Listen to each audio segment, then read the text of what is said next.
قبل كل شيء أدعوكم لقراءة الفاتحة ترحما على روح المرحوم مصطفى عبد الله.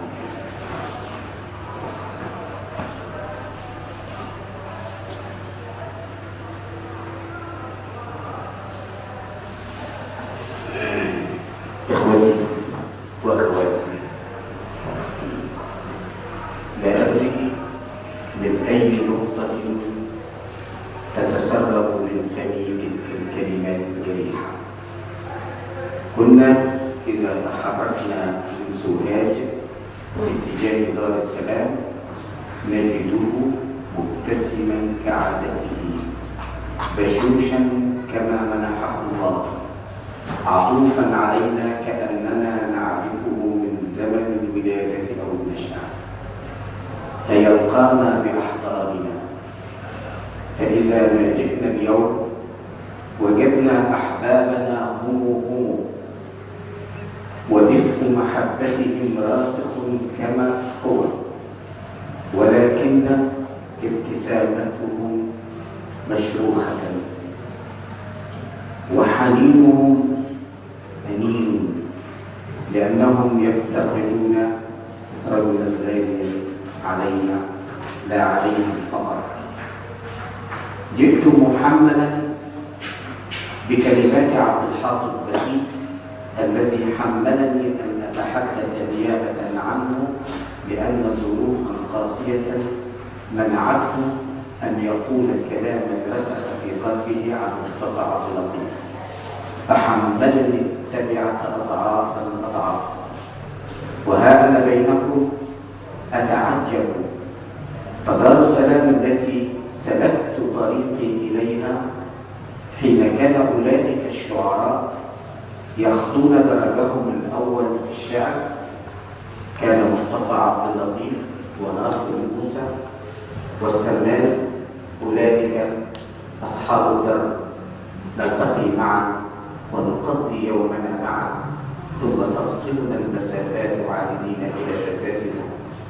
ناصر موسى حين يتحدث وأنا أعلم حجم الجرح الذي ينزف داخله أخطأ في حقنا، فاستقبلنا كضيوف وشكرنا إن جئنا، بين أننا نحن نشكركم أنتم أن حضرتم ونشكر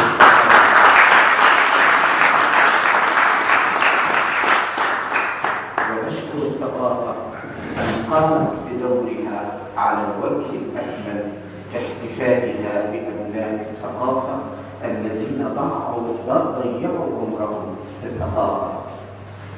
الأحمد لا أدري من يرحب بمن، لكنني أتصور أن مصطفى عبد اللطيف ما زال بيننا هنا، وأتصور أنه يجلس بينكم أو بيننا، وأكاد أسمع صوته بضحكة الرنانة يقول مرحبا بكم في بلدكم دار السلام، طبت بجلدتك يا مصطفى، وطبت بأحبتك الذين يتبعون هنا بيننا.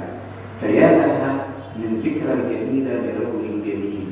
أقول لكم توثقت صلتي بمصطفى عبد اللطيف أخيرا.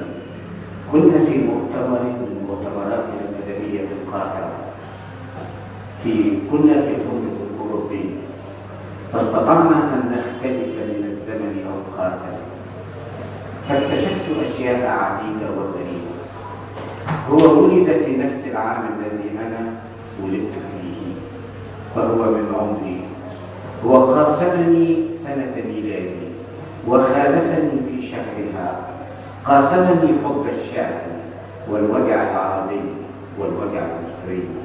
فإذا من زوينا بعيدا معا في ليلة من ليالي مؤتمراتنا في الفندق الأوروبي، دمعت عيناه قليلا وقال سأبوح لك بما لا ينبغي أن أبوح. فقلت ماذا؟ قال أنا أموت. فقلت كيف؟ كنت قد قرأت لأنيس منصور مقولة أنه من العلم ما قتل، ولما تطورنا كثيرا في العلم عرفنا أن هناك أمراضا لا يملك اشتاء منها غير خالقنا، وأنه من الناحية العلمية مكتوب على صواحبها أن يقضوا أوقاتا قليلة. فباح لي بسر مرضه، واجتهدت في أن أختار من كلماتي ما يطيب خاطره، وتحيرت وأنا أخاطب في قلبه المؤمن الجميل الرائع تلك النزعة الدينية بأن نسلم جميعنا أمرنا إلى خالقنا، فلا علاقة للموت بمن هو مريض ومن هو صحيح معافٍ سليم. مصطفى عبد اللطيف ذلك الإنسان الذي كنا إذا اجتمعنا لنختار من يمثل دار السلام وكان رئيس أدب في كل مرة يطرح اسما غير اسمه، بعيدا عن الأنانية وبعيدا عن المرض النفسي، فكبر بيننا وكبر أمام نفسه وصار نموذجا يهتدى. حقيقة الأمر الحديث عن مصطفى عبد اللطيف طويل بامتداد لقائنا به، وعميق بحجم الروح فيه. كاذب منا من يزعم أنه فوجئ بموت مصطفى عبد اللطيف، وكاذب منا من يزعم أنه تماسك حين استمع بالنبأ. فيا دهشة الحال، نترقب موته ونبادر به. لم أكن في سهاجة عندما جاءنا النبأ، وكنت أتمنى لو نظرت في وجهه لحظة الوداع. كنت في هذا المكان في وقتية شعرية، وكان يعاني المرضى وكان بالمستشفى، وطلبت من أخي السمان وحاتم ورفاق دربي العظماء النبلاء أن أزوره، فأخبروني أنه كلما نظر دمعت عيناه، فاحتبست رغبتي في وانزويت. وعندما تحركت السيارة قلت فيما بيني وبين نفسي: وداع مصطفى عبد اللطيف، ولا أدري من يسبق من إلى مغفرته، فالأسرار لخالقها والمواعيد لخالقها. اعترافا بالحق، مصطفى عبد اللطيف هي تلك القصيدة الرائعة التي كتبتها دار السلام وغنتها الزهاج وتباهت بها أبناء الجنة. مصطفى عبد اللطيف ونحن شهود أمام الله، شهدنا عنه بالنجاة والبراءة، وشهدنا عنه بحب الشعب والتفاؤل وحب الأسرة الصغيرة. كم آلمه الجوف العربي، وكم آلمه الوجع المصري، كم آلمه وجع الأخوة. ومعروف عندنا أن الإسلام بشر من أصيب بمرض فالصابر غفر الله ما تقدم له من ذنبه وما تأخر. وها نحن يا الله نشهد عليه أمامك، فنقول: اللهم اجعل مرضه مدعاة لمغفرة ذنوبه، واللهم طهره من الذنوب ما يعلم وما لا يعلم.